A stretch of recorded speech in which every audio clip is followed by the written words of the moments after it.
Someone shredded your work. This happened online, but the guts were ripped from all your hard work and the reviewer trampled on your soul as a creator. Now, it feels to you like your universe came crashing down, and the big question remains, how do you deal with that? My first step has always been to acknowledge that it won't simply disappear. Rejections, hurt, and disappointment linger. Of course, in time, most wounds, except terminal ones, do heal. Scars will always serve as reminders that we've been through things that made us more resilient. And mental scars are similar to physical ones. Unless, of course, you have an intimate relationship with a good, albeit cheap, plastic surgeon, your physical scars will stay. I'm not sure about you, but I've always chosen to leave mine. Once I've accepted the emotion as part of being human, I want to know who or what I'm dealing with. And I figured out the following. Those who write bad reviews are you and me. The bad press is us. Yes, we are the guilty ones. Let me give you an example.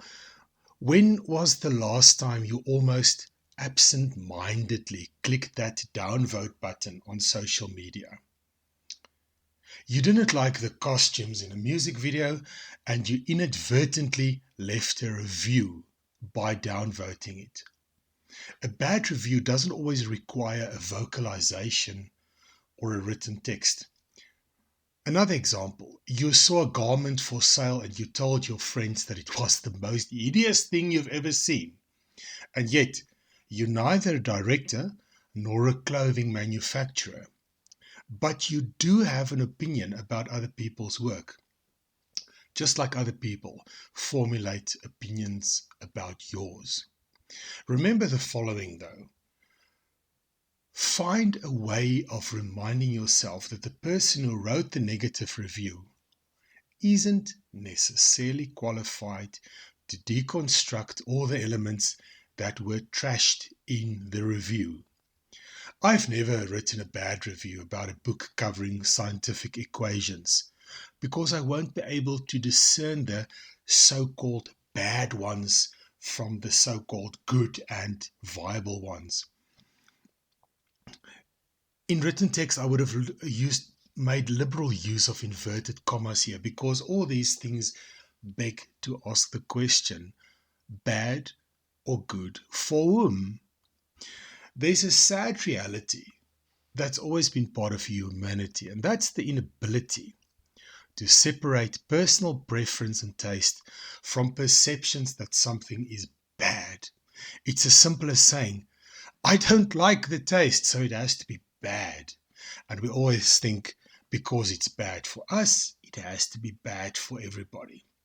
That being said, this article ties in with another one I'll create soon. What if my work isn't good enough? Maybe I should have done that one first, but that's just how it is. It might give you the incentive to revisit my website at some point. Now, on a more proactive note, and I'm talking mainly about negative reviews concerned with creative products, I make this distinction because a bad review on a property rental site will be something different altogether. If a broken tap elicits bad reviews, you'd better get your act together and start fixing the plumbing. So back to creative woes and potential solutions. 1. You've identified the fact that people often write reviews without really thinking about it or really knowing the product. Second, pick a highly rated video on YouTube and watch it, but stick to one only. I'm talking about videos that teach you how to handle negative reviews.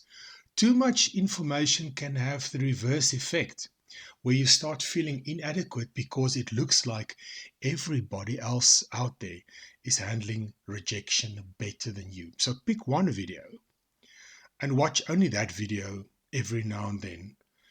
You can move on to a different video at a later stage, but digest the information from one of the better ones. Just Think about it. Third thing, send your work to selected people for reviews. Pay the shipping and make it sound like fun. The fourth point, it's very, very, very seldom personal. Right, before I move on, let's just clarify point 3 a bit. Send your work to selected people for reviews. Some will say, Matt, there's no way in hell or any other place in which I will pay for a review. I want organic reviews and whatever. But, dear intrepid creative, you're not paying someone. You're investing in a future client.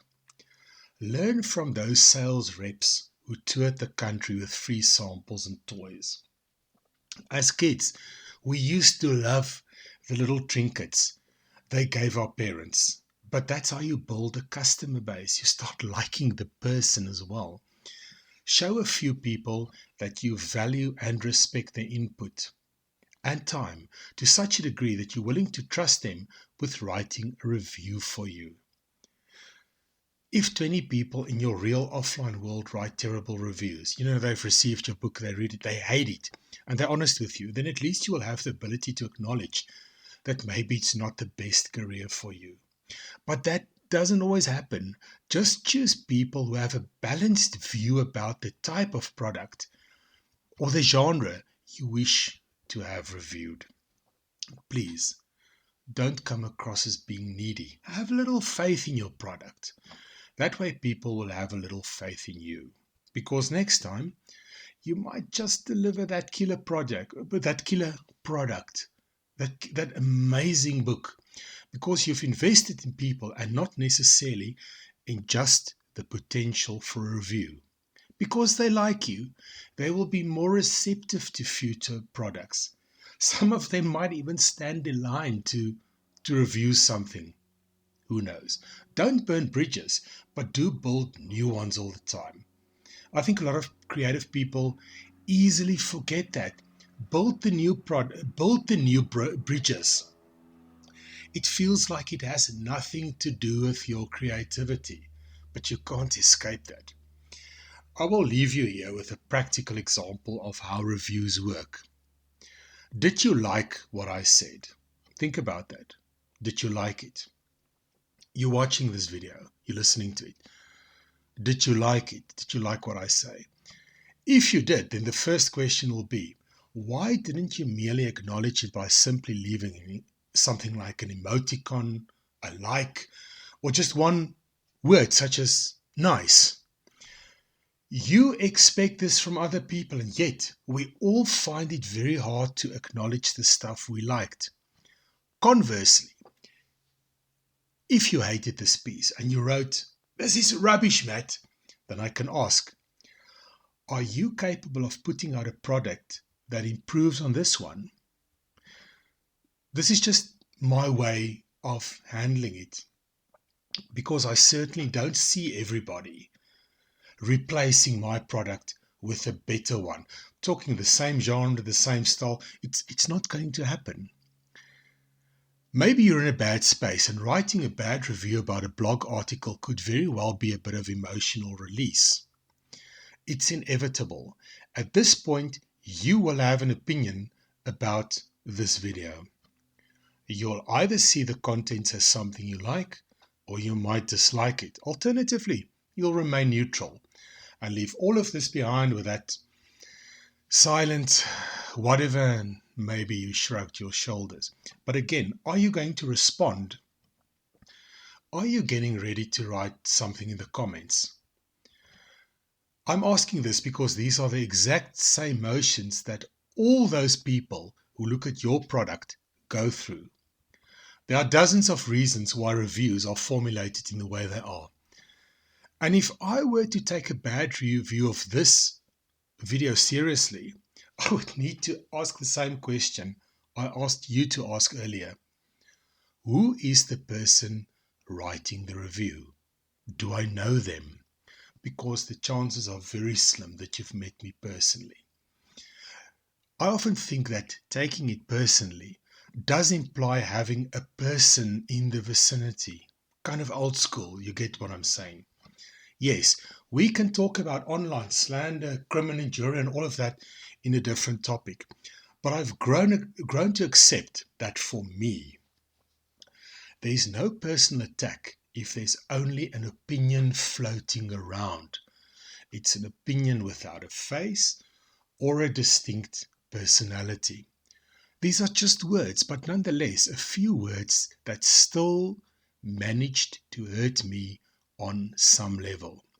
Right, there's no way to exhaust all the potential from a topic such as this one in one sitting, but it might pave the way towards your own way of dealing with hurtful words directed at your creative input. Have a great day, and thanks for listening. It's Matt signing off.